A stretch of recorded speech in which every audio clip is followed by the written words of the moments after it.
Hey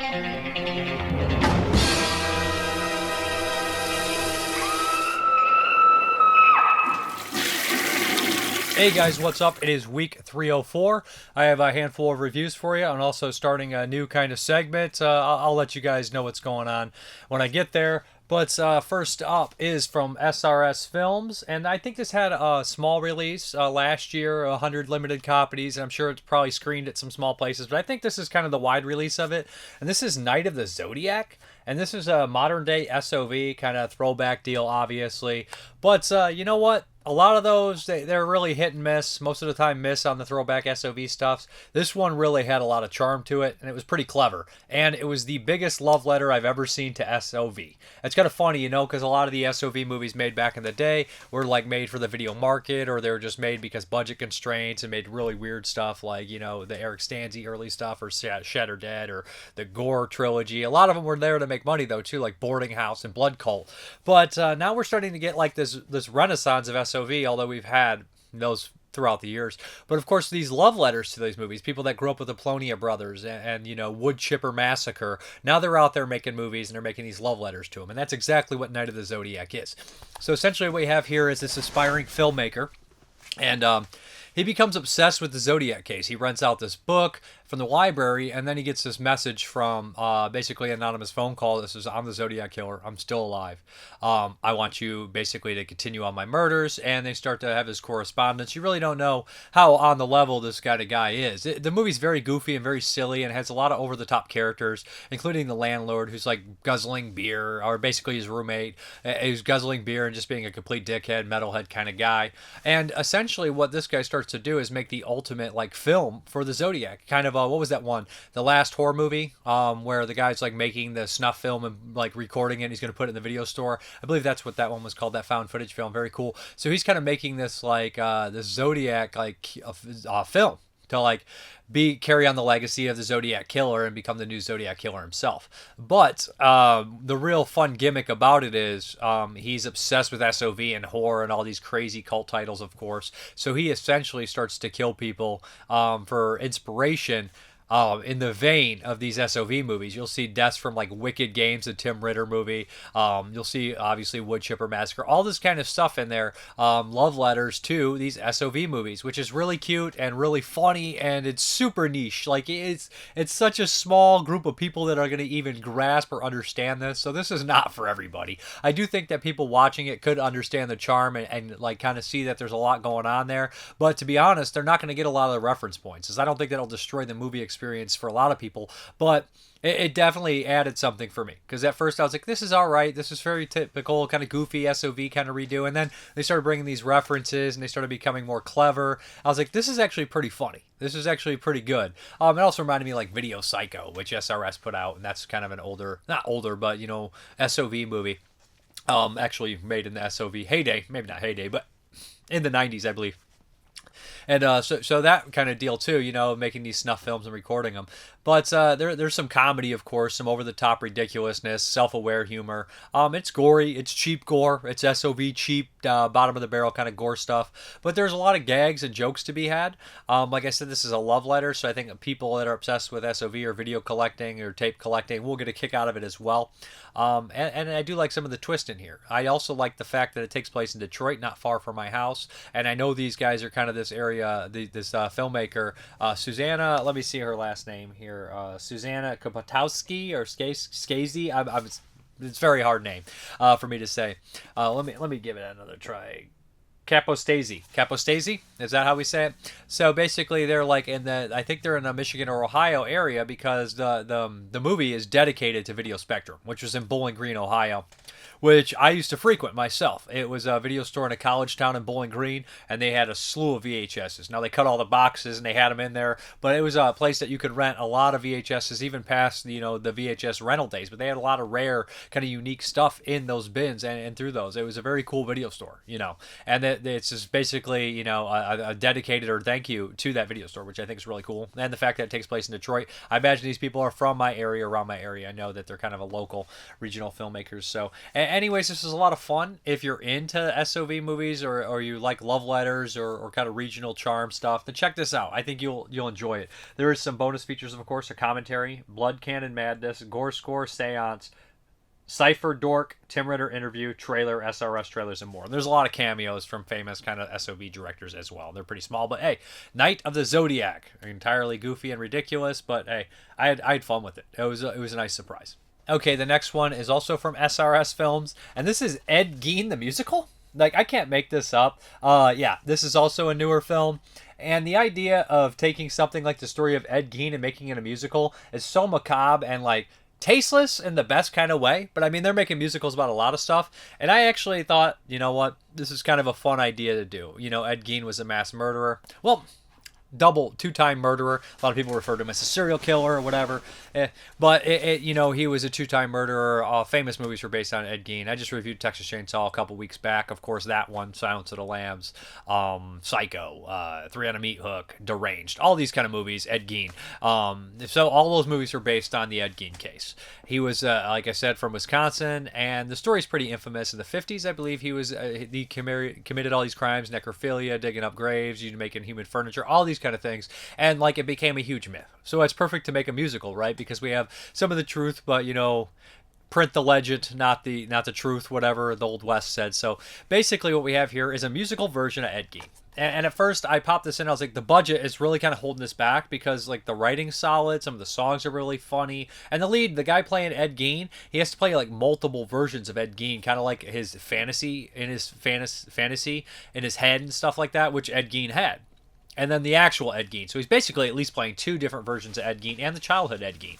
So, and I think that the lead did a good job. I think that he also, I was singing, I don't know if he's actually his voice there or not, but regardless, he did very well for what he had, you know, all the stuff he had to do and on a budget. You know, he kind of shined through and was the best actor in the movie, as he should be. You know, he's the titular character. Some of the side actors, they felt like they're line reading. They didn't seem, or line singing, whatever you want to call it. But then at the end of the day, you're thinking this is a low budget musical. You don't even have to record sound on set. And a lot of these people, it's an awkward kind of way to do acting. Is in a musical, low-budget movie about Ed Gein. It's a lot. It's a lot to ask for. It's a lot to do. And the tone is going to be a little hard to grasp. You know, do you play it certain silliness? Do you play it more straight? Whatever. You know, you got to find your range. And I think some of the people acting in this couldn't find their range. I do think the second half, I think most of the acting improved. I think Ed Gein's, the guy playing Ed Gein was good throughout the entire movie. Like I said, he has a lot to do. The music's obviously takes on lots of popular musicals. We have Annie, which I thought was really funny at the end. We have other, you know, I think there's a Wizard of Oz song in there too. All the kind of stuff. Come with me and you will see, of course, Willy Wonka. It's almost like every musical, you know, every song that's stuck in your head, now it's done in the Ed Gein style with different lyrics and everything like that. So we go over the, you know, Ed Gein committing these couple crimes, getting caught by the police, being in the interrogation, and we get in his fantasy world and his childhood and stuff. And you know, I say the second half, after you give this movie at least 20 minutes before you, if you're not digging it, I think after the 20-minute mark, you're like, I kind of get this. I kind of in this movie now. And the idea how ambitious it is for, you know, the budget and everything like that, I kind of got to take my hat off to him, because at first I was like, I don't know, man, this is really rough around the edges. But when it comes down to it, what makes it rough around the edges is basically the budget.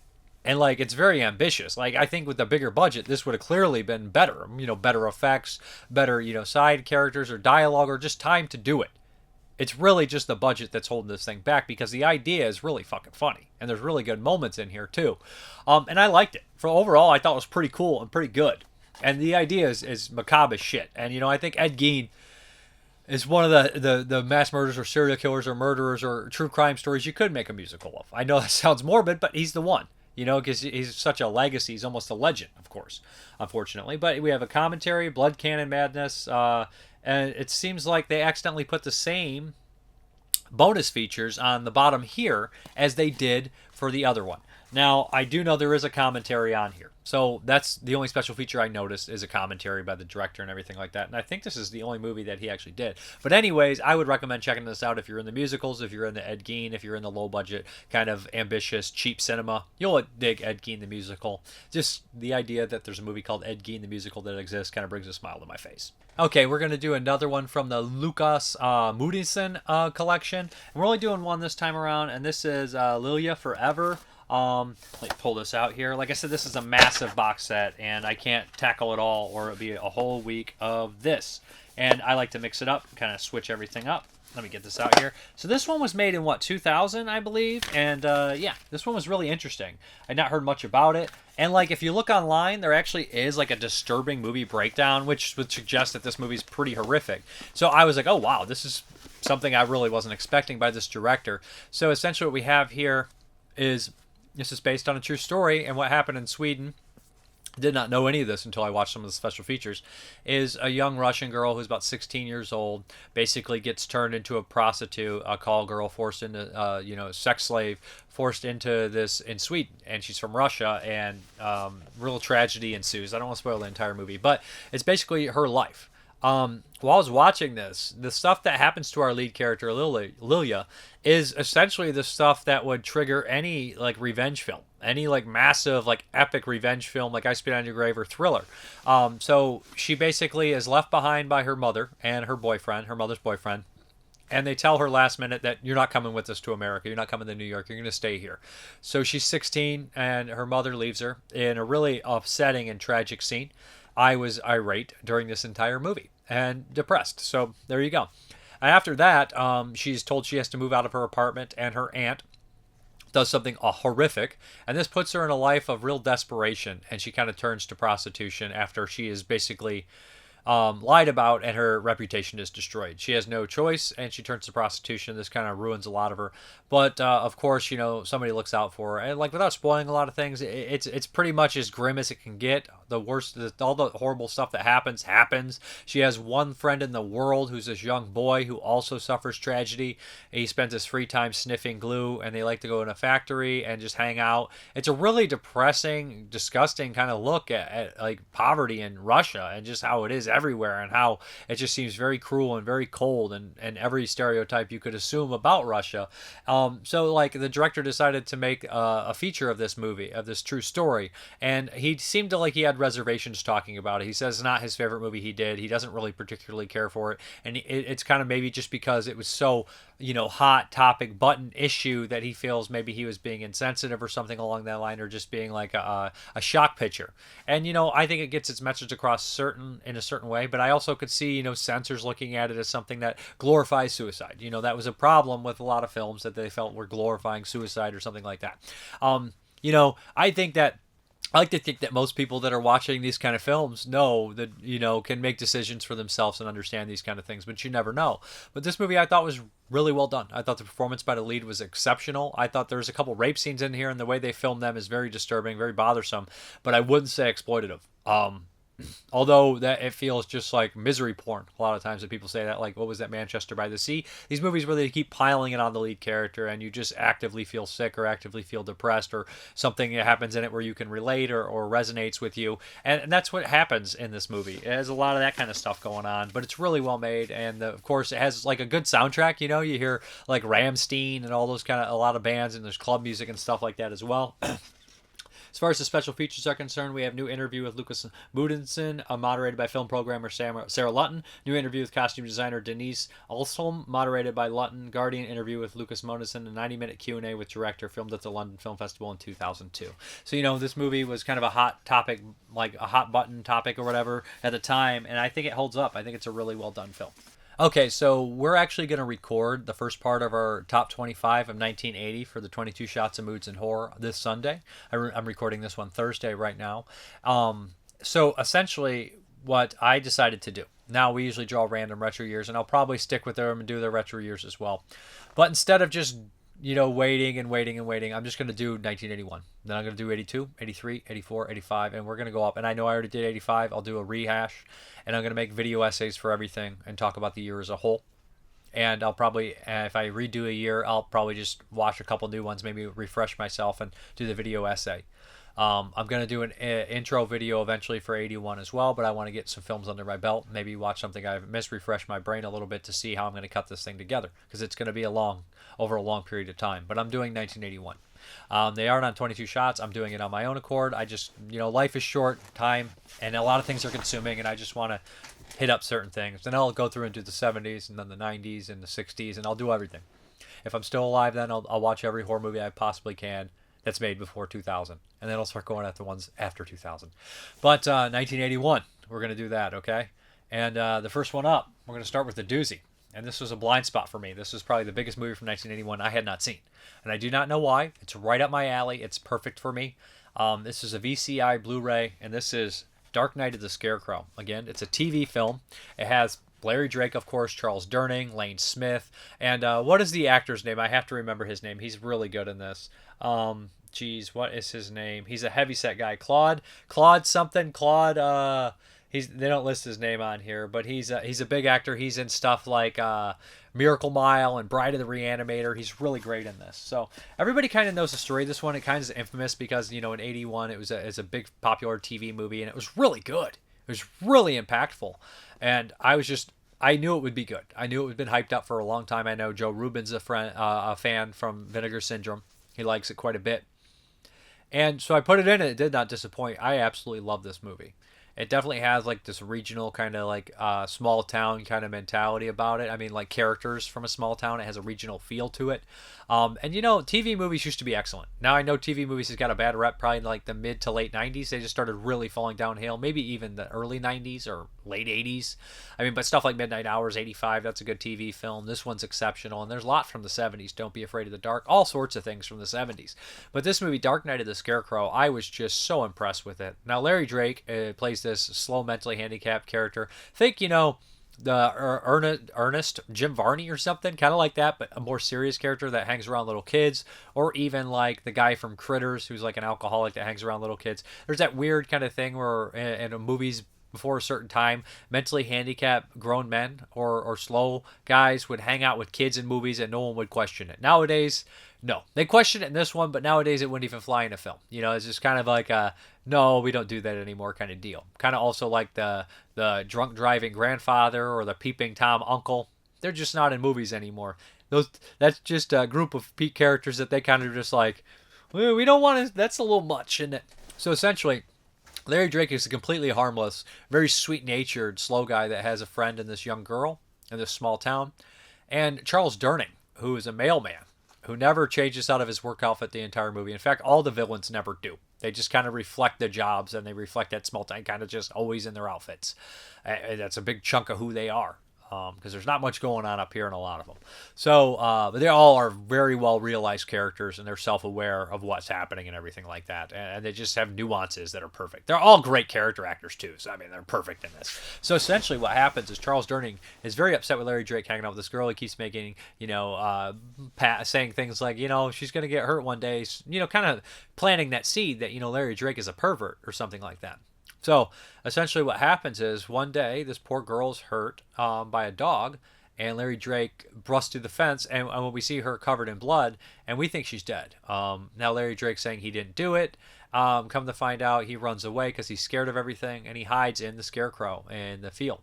Now these good old boys, the sheriff's looking around and everything like that. The good old boys, the four of them. There's four of them. They're all character actors. You recognize Charles Durning and Lane Smith and the guy I mentioned, and another guy who's in a couple Bronson movies. So these four guys are looking for him, and the ringleader is Charles Durning, kind of bullying them into do this. And they find him, and they kill him. And they kill him in cold blood. And he's in the Scarecrow, outfit hiding there. And the dog points him out. And right when they get over the call, they realize that the girl isn't dead. And it was a dog attack. And poor Bubba actually saved her life. So there's a whole court case and everything, and they get off scot-free. Bubba's mother's not happy. The little girl never finds out until later. But when she does find out, strange things start to happen pretty quickly.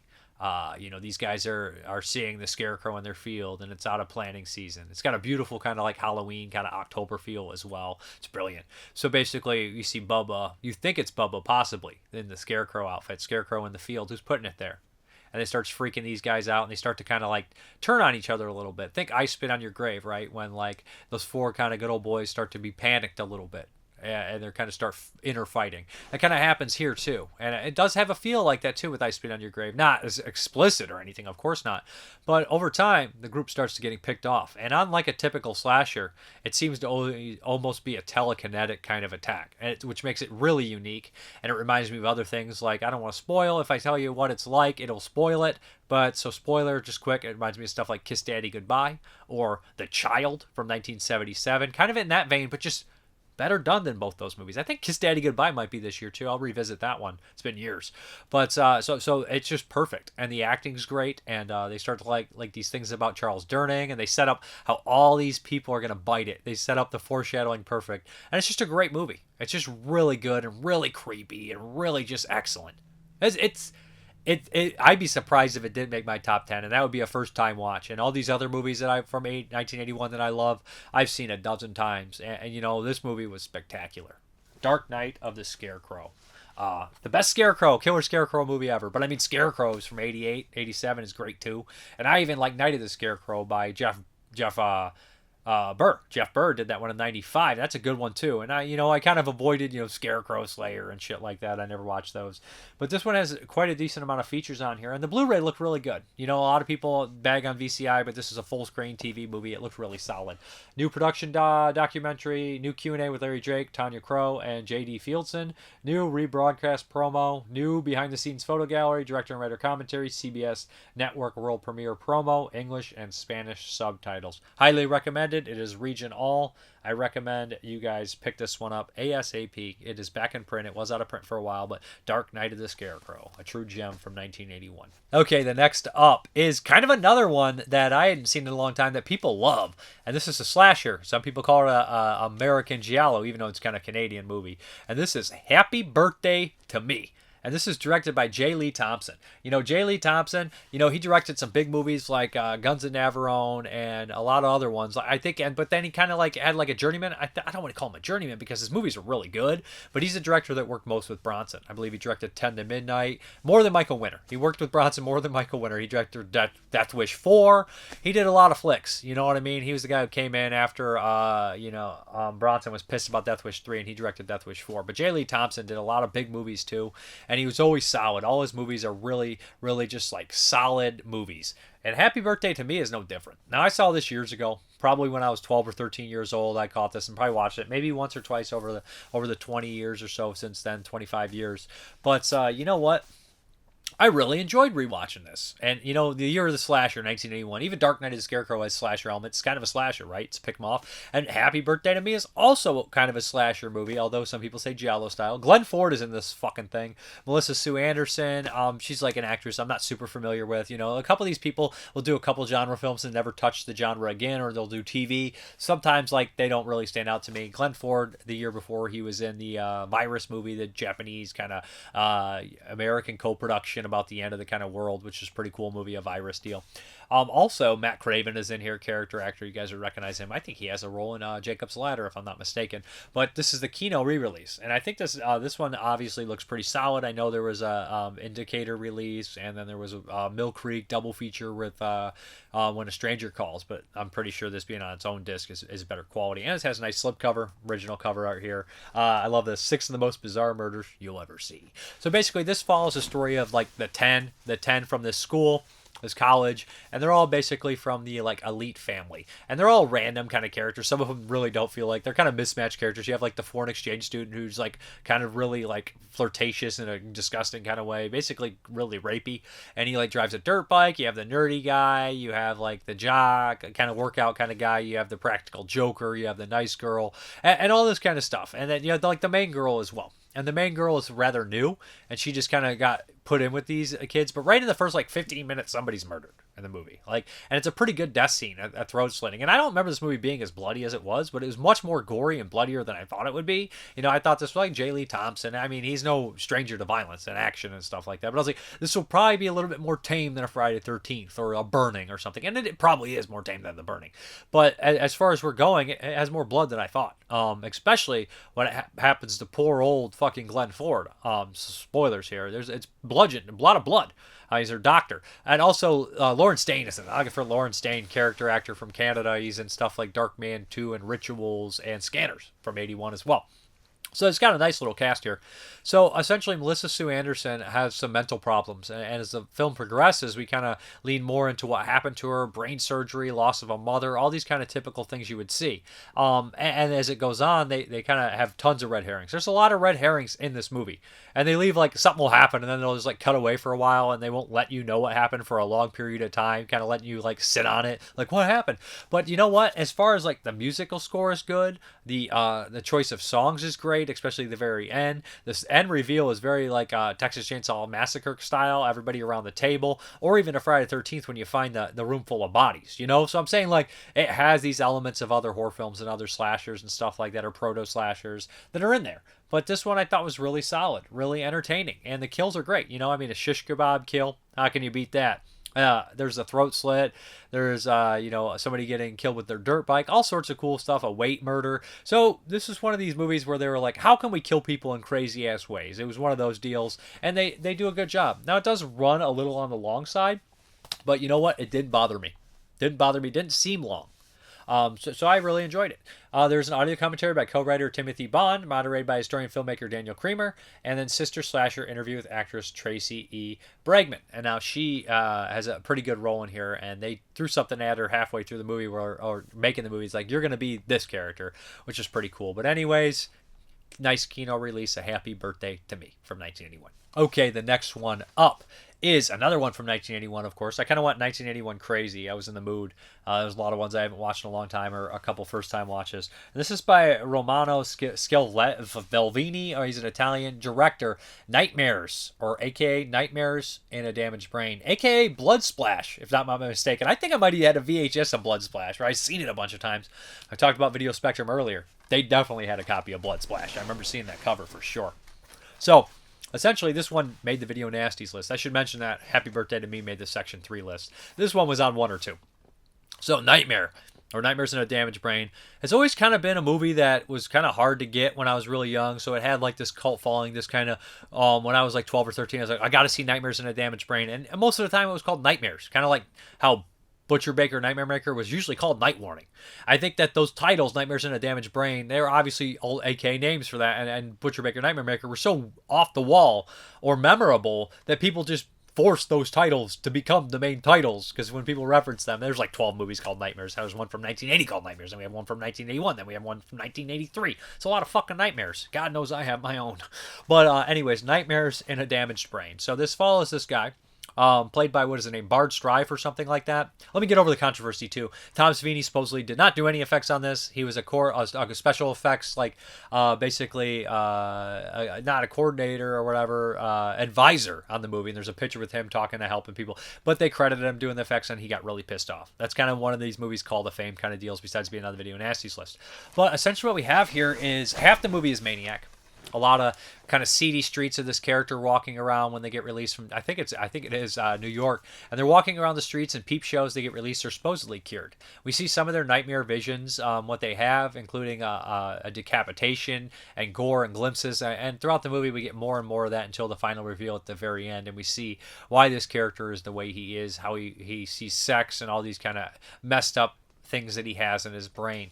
So the first part of this movie is him kind of walking around the seedy streets of New York, going in a strip booth and peep booth, and you see all the marquees in the background of different movies and stuff. And that's all pretty cool stuff, you know what I mean? And like you get that slice of sleaze from the 81, you know, very similar to Maniac or Basket Case, or, you know, those kind of movies that take place, or Miss 45, that are just gritty, nasty city sleaze. And even like any Jimmy Glickenhaus produced movie, or Shapiro produced movie directed by Jimmy Glickenhaus, any of those fucking movies, Exterminator, they all have that element of that big city sleaze, which I love, and Nightmare's got it. So basically this character carries out a brutal murder when he starts to travel across country, and you can tell that he's getting off on it, and it's just really the murders and the violence, it kind of like sits in it and it plays it a long time, and it's definitely reveling in it, you know, or getting the message across that this shit's nasty, and they do that, and they're always like a sexual thing for this character to carry out these murders, right? And we kind of find out that this character is traveling to Florida, which is strange. Like, what movie starts in New York and ends in Florida, you know? But that's what we have here. So we kind of change the climates, and we're introduced to a family, a single mother who's trying to date. She has 3 kids, and one of the kids is a troublemaker. What's his name? CJ? He's your typical kind of like troublemaking kid, but he's also kind of like a monster inspired kid. He's playing practical jokes. You guys seen Friday the 13th Part 4. This is before it. You've seen the Deadly Spawn, who like the monster kid, and the Oddmaniacs. That's kind of a thing in a lot of these movies where you have the monster kid. Who grew up reading Famous Monsters or something. Anyways, this kid's more of a practical joker than a monster kid, but he does have these elements of scaring people. He loves to scare people. All the babysitters hate him, etc., etc., whatever. So a lot of the movie, after that point when we get to Florida, kind of slows down a little bit. But there is that moment when we have that initial murder, and they love to do this in a movie where the character's standing here and they bend down to get something, and boom, he's behind them. The killer's behind them, ready to carry out a murder. They do that in Tenebrae as well, which is done better. It's a Dario film with more money, but it is effective. They do it twice here. So like there's a couple murders that are off screen here, but the aftermath is really powerful because one involves a kid. And that whole idea is really messed up. And I really like how they call in the kid CJ. It's his friend who's murdered. And they're like, what happened, CJ? What happened? It has a weird naturalistic quality to it. And it's just kind of bothersome. But at the very end, there's a big kind of Halloween style, home invasion where the killer's mask and everything. It's just essentially turns into Halloween, but just more gore, I guess, and more shots. And we kind of are cutting back to between his childhood trauma and everything. But there's some really gnarly scenes in here, like the head waking up on the bed, the severed head, and him kind of just like foaming at the mouth and having these seizures. But there's a lot of this element. And there's, of course, like a group of people looking for him, which doesn't really go anywhere, but we kind of just have to have them there doing it. But Nightmares in a Damaged Brain is one that always stuck out with me just because it's got like a real mean streak. It's got a real gritty nastiness to it. Now, a lot of people don't like the print from 88 Films, but I believe it's uncut. It's the uncut print. I think this Code Red Blu-ray was a better looking print by most people, but it was missing a second or something like that, a few seconds of footage or anything. Now, Massacre Video was supposed to release Nightmares in a Damaged Brain a while back. I don't know if it did happen or not. I know it didn't happen, but I don't know when it is happening, right? So I know it hasn't been re-released, but there's plans supposedly. I don't know. Hopefully we get it soon because I'd like to see another release of this one as a video nasty. And I do like this film. It is one that it had a special connection to, probably because it was on the bootleg circuits for so long and it was so sought after. And when I finally saw it, I kind of liked it. And I always watched it a few times. Just maybe, I don't know. I just always kind of enjoyed this one. So we have a brand new 2K scanner restoration, Terror in Times Square, Guide to New York's Grindhouse Kingdom. And that has like Tommy Timpone from Fangoria and Michael Gingold, from editor of Fangoria. Audio commentary by associate producer Bill Paul. Interview with Tom Moore, CEO of 21st Films, and original trailer, 88 Films trailer, and kind of reversible cover. So, yeah, this is from their slasher collection. Now, I would probably say this is a slasher, especially the second half is definitely a slasher. So, the kill count's not super high, but there is a couple people, probably 5 or 6. Maybe 7. I think there's 7, including the flashback, which we see 100 times in gory detail, and it keeps getting longer and longer every single time you see it. So, Nightmares in a Damaged Brain, 1981. Okay. This time I got a bona fide classic from 1981. This is a Vinegar Syndrome release. One of their early releases, too. And this is everyone's favorite slasher, hands down. Don't Go in the Woods Alone. AKA Don't Go in the Woods Alone, Don't Go in the Woods, whatever you want to call it. Not to be confused with the one that came out in 2012. This is the original Don't Go in the Woods, directed by, what was the director's name? James Bryan. And he did a couple weird movies. He did, the Lady Street Fighter. Not Sister Street Fighter, Lady Street Fighter, and the sequel, which is just re-edited Lady Street Fighter. Okay? So this guy's a bizarre filmmaker. He had one that came out a while ago called Run, Coyote, Run, which I never get a chance to watch. But Don't Go in the Woods. This is a bizarre film. Now, it definitely feels in the vein of like self-parodying. Like it knows how goofy and weird it is. And it's just a bizarre little film. We have a wild man in the woods who basically hacks and slash like 20 people. 90% of the people are just random people they show for 4.5 seconds doing something stupid. And every activity you could ever possibly do in the woods, somebody's doing it and then they die. So we can get all these weird, funny gags kind of deal. Now, is it supposed to be a comedy? I do think it is self-aware of how goofy and silly it is, but I don't know if this movie started off as something serious and then they were like, man, the sounds terrible, we got to ADR this, let's just kind of like fuck it and just make it like goofy somewhat, because the ADR, the dialogue, the acting is not great. It's just a little silly and inept and just bizarre. Now, I don't know if they decided to just kind of double down on the goofiness after that, or, it was always kind of realized to be stupid. And I don't mean that as an insult. I enjoyed the movie. It is fun. regardless, it never slows down. Now, like, I'm not a big fan of So Bad It's Good or On Purpose, So Bad It's Good, and I don't know where this one falls. You know, I think that there's a genuine charm to it, which is rare because they're walking a line here. They're walking a real fine line where I don't know if they're making this stupid on purpose or it just kind of like is a movie that they put pieced together and then they would try to fix it and then it was like, fuck it. So it's kind of weird, that walk that line kind of deal. And I do enjoy it. It's entertaining, and it doesn't really let up. You know, it's very low budget, and it has nice locations. The mountains and stuff look beautiful. The woods are pretty solid, but it kind of follows the story of like a quartet of people camping, and like all these other random people that are camping, and a couple sheriffs that don't want to do their fucking job. That's it. The wild man kills everybody. He overacts. He's ridiculous.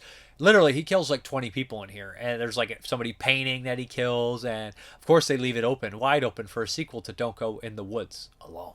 But the funniest gag to me is definitely the wheelchair gag, because we spend like 5 minutes with this character just for absolutely nothing, and then we just see the kill, and you're just like, why are you doing this? Like, and at that point, you're kind of like, they know what they're doing. Like, it's purposely kind of silly or goofy or just crazy. And also, the second kill a person from 1981 in a fucking wheelchair. I think Friday the 13th Part 2 has the poor guy in the wheelchair. And before that, we obviously had Franklin from Texas Chainsaw, but that goes way back to like what was the Hammer movie, Scream of Fear, where the poor girl's in a wheelchair. I mean, being in a fucking wheelchair during a horror movie scenario is terrifying. It sucks. And there's two from 1981 right off the top of my head here. So, but anyways, this is a fun movie. It looks as good as it can look. You know, it's a cheap movie. There's no subtitles. There's features on here. Commentary with director, then commentary with director Mary Gale Arts, lead actors, and others. Commentary with the Hysteria Continues. Good podcast, by the way.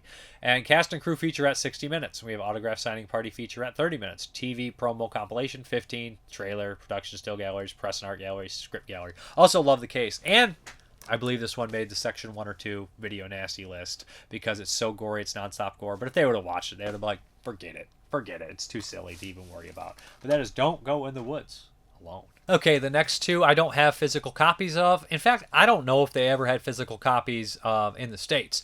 But this one I believe is a Hong Kong film, and it is Love Massacre. Now, this caught my attention because the plot just sounded really interesting to me. It says a character kind of loses their mind and goes on a kill spree after their sister dies. That's kind of what we have here. Now, basically, we have this character, he's like a business guy, I believe, that kind of sells factory. I don't remember exactly what he does, but he has this girlfriend in New York who is also from Hong Kong. She's a model, and they have a good relationship. Now, she's friends with his brother. I mean, his sister, and his sister suffers from mental illness. You know, she's not completely all there. She also has a boyfriend as well, and she's kind of slipping from reality. The brother doesn't really he's worried about her and all these kind of things, but he doesn't really like her boyfriend. And then one day tragedy kind of strikes and she ends up kind of committing suicide, and this kind of messes the brother up to ridiculous levels. And then we kind of have these reveals about the brother's past, about what he does in Hong Kong, his family, and all these kind of things, and who he really is, and it's this kind of secret identity. And after that, we learn that this guy, the apple must not fall far from the tree, because her and her brother, they both have these mental issues. But his are much more violent than his sister's.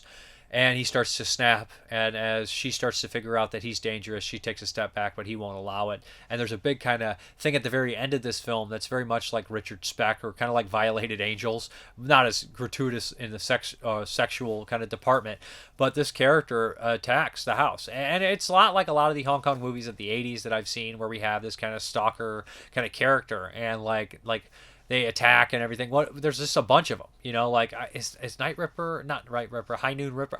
There's one that I watched for 85, and there's one I watched for 80. There's just so many of these kind of borderline crime horror films, but it picks up the pace in the last act, and I was kind of shocked at a couple moments, especially with the head in the door. I was like, we went there, didn't we? And I thought this movie was fairly well done. It's a pretty solid kind of horror thriller that has kind of, at the heart of it, just kind of a stalker kind of character, obsession, kind of lose their mind. I did enjoy it. I like it. I think it's pretty solid. I don't think it'll be close to my top 10 or top 25 of 1981, but I do think it's worth a look. Maybe cleaning this thing up would be interesting enough. I mean, there's a lot worse movies that are on Blu-ray and 4K than Love Massacre. I think it's pretty cool. Nice watch, though, so check it out. It's on YouTube. Now, the last one from 1981 is super interesting to me. So this is a South Korean film, and it's called A Monstrous Corpse. Now, And I'd always heard that this is a remake of Let Sleeping Corpses Lie. I was like, okay, whatever. I've heard that kind of stuff before. That's just people being hyperbolic, like it's total ripoff. It's a total remake.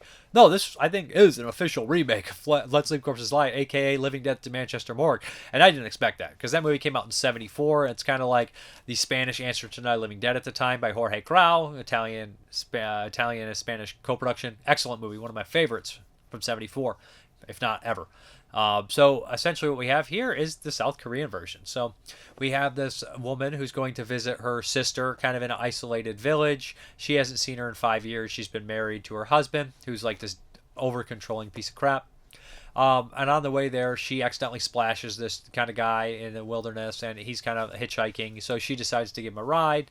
They kind of hit it off in a weird way, much better than they did in Let's Sleeping Corpses Lie. I think that Ray Lovelock and was it Goldie really didn't get along at all. They seemed like they hated each other. This they have a little better relationship. So on the way to try to find this village, he runs across this kind of machine, which is the same plot as Let's Sleeping Corpses Lie, where this machine is sends out ultrasonic sound like signals, basically to kill parasites.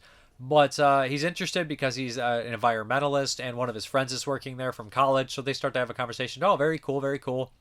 And while this is happening, our actress, our lead, is attacked, exactly like Let Sleeping Corpses Lie, about a man who's is drunk, who's supposedly drowned, and he's supposedly dead. So like this adds this weird kind of like element. It is essentially Let Sleeping Corpses Lie, and it hits almost all the same beats, except they change a lot of things. The cop in this, instead of being Arthur Kennedy, mean Arthur Kennedy, complete bigot, he's not as bad. He is just a little bit better kind of looked at. At first you think he's going to give him the horrible kind of angry speech, and he does to a certain extent, but he's more redeemable. As far as the gore is concerned, this is not as gory at all. It's not as bloody. It's not as explicit. Not even close. Not even by a country mile. It's kind of very light on the gore and violence. Now there is kind of and you know it's really shoddy on the effects too. I'll say that. Like the effects aren't great. The zombies look cool, but they're not excellent. I mean, it even has the crypt scene and stuff like that, but instead of like ripping guts out and eating flesh, there's more breaking of necks. But I will say the lighting's cool. The lighting is in that classic kind of South Korean, you know, like suddenly in the dark. I think this is from '81 as well, but like kind of bizarre, kind of ultra colored lighting, which in the '80s, you know, South Korea kind of had more of, which you wouldn't expect when you watch their movies nowadays. You wouldn't expect that kind of those blues and reds and stuff like that. You know, that's more Italian style from the time, and it kind of has that occasionally, especially in the crypt. But you know, it does almost beat by beat and does all these things except less explicit. And then the ending is pretty cool. I thought the ending was nice. I thought they were going to kind of completely wuss out on the ending. You know, kind of like how Last Sleeping Corpses Lie is really dark. Really, really dark ending. Excellent ending. Excellent movie. But this one, it's not as dark, but it is dark. And it does go some places there. So, like, I did like seeing the weird differences. It was really fun comparing them. And it's really weird to live in a world where Let Sleeping Corpses Lie got remade in 1981 in South Korea. Think of that. Like, how many movies are out there that you don't know about, that you don't know much about, that haven't really been widely rediscovered? Millions, hundreds, not millions, but hundreds. And just the idea, I was like, this is so fucking cool that this exists. And I did enjoy it. And I love comparing it. There's an HD print floating around. Now, it's not a great print. I don't know if it's completely uncut, because a lot of those times they'll have these South Korean prints and like, we restored what we could. It's missing like 5-10 minutes, whatever. It's missing all the gore or sex or whatever. This one was about an hour and 26, 27 minutes. It's on YouTube as well. And I enjoyed it. I thought it was pretty cool. Pretty good stuff. Just don't be surprised how close it falls Let Sleep Corpses Lie. But you don't be surprised either that it skips on some of the gore and it changes the ending to a certain extent. But good stuff. Entertaining stuff. Yeah, good. Enjoyed it. Last up is the Patreon pick, and this was picked by John Wilhelm, of course. And this is Death Promise from Vinegar Syndrome. What year was this made? This feels so 77. This feels so like independent, right? I don't know if a studio had anything to do with this, but it's a lot of fun. Okay, and I don't mean that as insult. People say, "Well, they tell you it's a lot of fun. That means your movie's bad." No, fuck off, man. Movies are supposed to be for entertainment. Smell your own fun. I mean, I love all types of movies, art films, entertaining films, whatever. But a lot of fun does not an insult. I think whoever started that was just wrong. So, Death Promise. So basically what we have here is, this is a nonsense movie. It's in New York, and the landlords are horrible. You know, they do awful things to these tenants of the apartment. We have two guys that know martial arts. One of the guys, his father is like this ex-boxer, is a tough guy. Has been dealing with these landlords for a long time, and he's sick of it. So essentially, these crooks or these goons keep like doing horrible things to the apartment buildings, trying to start a fire, turning off the water, turning off the electricity, letting rats loose, all this kind of shit. And these guys they're sick of it. They're tired of it, and they're going to revolt. So essentially, one day we kind of learned that it's all done by like these 4 or 5 landlords that are really awful, and they're all like from different walks of life, different styles. We have like a pimp, we have like an Italian mobster, we have like kind of like a rich kind of real estate guy, and we have a judge, and then we have the ringleader, and he answers to somebody as well, like a Mister kind of, what's that guy from Inspector Gadget, who's just petting a cat, or James Bond or something, Blofeld. So like you're just like petting a cat, or who pets the cat? Is it Blofeld or is it whatever? Doesn't matter. So it's just really strange, right? Like then we have all these kind of different styles of guys, and they're all like ridiculously over the top, like stereotypical but fun. And eventually, a tragedy strikes, and somebody dies, and these guys aren't gonna, they're not gonna just lay low. So we have a training montage, which is in the vein of like a classic kung fu movie, right, from like the Shaw Brothers or Golden Harvest, where this guy learns this new technique and he's a super badass, and then he kind of goes back and he is told how to, like, he's given the information who these guys are. His buddy has already been casing around and knows all of them, so they start to pick all these guys off in really ridiculous ways, and just desserts, right? They're absolutely ridiculous. They have a lot of fights. Some of the fights aren't great or aren't convincing, but the end finale is really cool and really entertaining as well. It's sloppy, but it's fun. Does that make any sense? The script is not a work of art. Let's just put it that way. The bad guys are fun. The revenge is fun. The martial arts is like kind of chintzy sometimes, but it is still fun. I did enjoy it for the most part. The movie's it's a fun little movie. It's a little budget exploitation film. It's a revenge picture. Be a good double feature with Homebodies, right? Is that 74 too? I love Homebodies. But essentially the special features here are 9,000 Feet in 90 Minutes interview with editor Jim Marovic, and he talks about the movie, talks about not being able to change anything about the movie, that the guy who wrote the script was super on it. And that's funny because you watch the movie and you're like, you really wanted to keep that, huh? You really needed that scene? Because like, I don't know if the script, acting, or whatever, it's not perfect. Let's just be honest. But yeah, so Death Promise, I would recommend checking it out. Low budget, fun goodness. It's pretty good. Let's do questions, comments, all that stuff. Kurt, I enjoyed Biozombie. I just watched The Cynic, The Rat, and the Fist. Thanks for reviewing last week. It was good. You're welcome. A, heck yeah, I was there running around on that beach. I live 30 minutes away. Nightmare Beach, great cheesy movie. I love hearing that. I reviewed Nightmare Beach last week. And he says thorough reviews as well. Thank you. Movie Junkie Reviews. Nightmare Beach just did it for me. I enjoyed it. It's a lot of fun. Stephen Hyde, love your channel. You're cool. Thank you very much. Ilk Vomit, is Jeremy on vacation from the channel? Been a while. I'll get him back. He's busy. David Luton, I was the patron who picked Fear Eats the Soul, one of my favorite European films from the 1970s. Fassbinder was incredibly prolific, and for me, this is his masterpiece. Glad you thought it was great stuff. Thanks. I forgot who did it. I appreciate it. It was a great movie. Nick Mua, sad to hear you didn't enjoy Overlord all that much, but hey, you are the zombie expert. You've seen every pre-mutation of the rotting undead, I expect. I liked Overlord. Don't get me wrong. I enjoyed it. It should have been better. I had similar feelings about You Should Have Left a Haunted House flick featuring the always excellent Kevin Bacon and Amanda Seyfried. It was kind of interesting, but nothing earth-shattering. I've seen far too many curse-dwelling flicks, I think. I know the feeling. Ken Coakley, I agree with you about chimpanzees. They are cute, but can be vicious. I love animals, but know which ones are dangerous and which ones are tame. Me too. I don't mess with any wild animals, period. If it's there, I'm just like, leave them be. On the topic of the 1982 film Poltergeist, I think there's something to Spielberg doing most of the directing. The film feels akin to E.T. and Close Encounters. During this time, you knew you were watching a Spielberg film. Like, my argument is everything he produces feels like a Spielberg film, from the Goonies to even like the Indiana Jones movies he didn't direct. So it's just like everything he produced or had his hand in feels like a Spielberg film. Gremlins 2.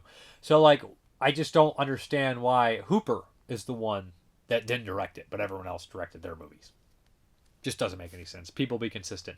So this week's question of the week, top 10 favorite horror films from 1981. Please give me a top 10 list in order. that would be greatly appreciated. If you only have 5, that's fine. I'm going to do the numbers and crunch the numbers and make sure that it's listed from 1981 on Internet Movie Database. That's how I go about it. But yeah, please do that. I'd be greatly appreciated. And I'll make a list and let you guys know next week because I'm diving into 1981. So just give me your top 10 favorite 1981 horror films. Let's hop into the update. All right, let's hop into this update. First up is 964 Pinocchio, aka Scream of the Banshee, or what is it? Is Banshee? It's been a long time since I watched this one. I watched it for 91. This is from Media Blasters. This movie's bonkers. This is a strange, like cyberpunk Japanese movie, kind of like gross out sometimes. First time on Blu-ray from a new 4K scan of the original 60mm camera negatives. That's awesome. Yeah. Has a short film on there, Caterpillar. It's a weird movie. If you guys like weird Japanese films, it's a must. Check it out. Really weird. Then we have another kind of strange Japanese film, Hair Extensions, which I've never seen. This is a Sono film. I watched a lot of his films, and they are really bizarre and really excellent. This one is a Blu-ray as well. Look forward to watching this, upgrading my DVD. Never even watched the Blu-ray. This is a rare short film from the director. Usually his movies run very long. I think this one is a normal runtime, if I'm not mistaken. This and Tag, I think, have like a normal runtime. The other ones are usually super long. 108 minutes, not super long for him. Then we got some bizarre ones. I ordered from this company, what is it, Oblivion? I ordered from Diabolic, and this is Notte, profonda, and this is from 91 if I'm not mistaken. And I remember seeing this movie when I did my 91 or 94 master list. I can't remember what year. And I was like, I can't find a good quality copy of that. I mean, I found a rip, but it looked like shit. This is on Blu-ray now. That's crazy. And it's region free and it has subtitles. So I missed their first release, Evil Clutch. I wanted that one, but I missed it. I probably never get it. Like to still get it. But hey, this one, Notte Profonda. I'll probably have to watch this ASAP. Fabio Solerno. Don't know it. And then from the same director by Oblivion Films, this is La Atrala Dimensione. And so this is an anthology by this director, made in the 90s as well, if I'm not mistaken. So 2 movies from this guy. I hope it's pretty good. Bizarre, 1992. So looks super weird. And then the last from Oblivion is Fatal Frames, which I've heard about for years. It's supposed to be super long. It's like one of Donald Pleasance's last movies. It's supposed to be a mess, right? It's supposed to be a mess. It's got a crazy cast. David Warbeck, Alda Valli, Linnea Quigley, Angus Scrimm, Donald Pleasance. What is going on? This movie's supposed to be really weird. David Warbeck don't look too solid in that movie either, man. It might be one of his last films, and Donald Pleasance's last films. But anyways, Fatal Frames. Look forward to finally checking that bad boy out. And last but certainly not least, we have the Magic, Myth, and Mutilation box set, the micro-budget cinema of Michael J. Murphy, 1967 to 2015. When anybody's going to put out these massive sets, this indicator, these massive sets of regional or independent filmmakers and put everything in there, it's just like drugs for me. It's like I had to have the Andy Milligan, the Herschel Gordon Lewis, the Al